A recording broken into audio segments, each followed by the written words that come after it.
Eta ze material erabiten zenuen, ze orduan euskarazko libururik eta esan egongo? Zabiertxo bakarrik eugan, ez egoan besterik. Gero,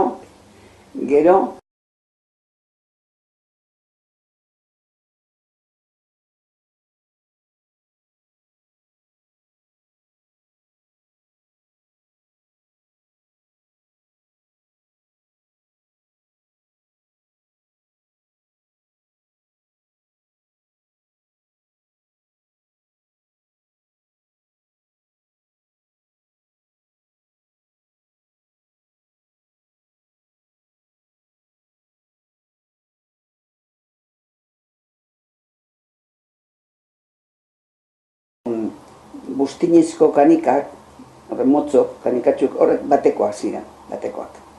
Eta ja, lehiarrezko horrek beste koloretsu polita, baina txikiak horrek 10-ekoak.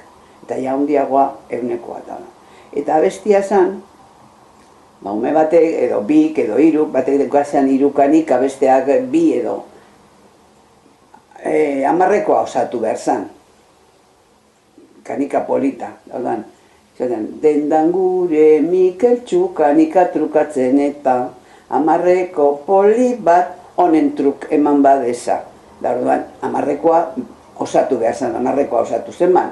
Batek 2 badaukoz, besteak zenban behar dauz 10-ekoa, 8, edo 3, edo 3 artean.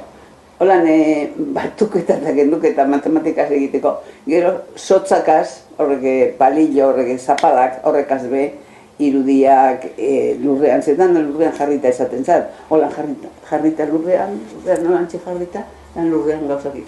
Oso, ez dakit, polita guk ederra, klase ederra gonkan, baina behar bada gozotasun hori bagaltzen zan, holan. Baina dena egitetzen holan.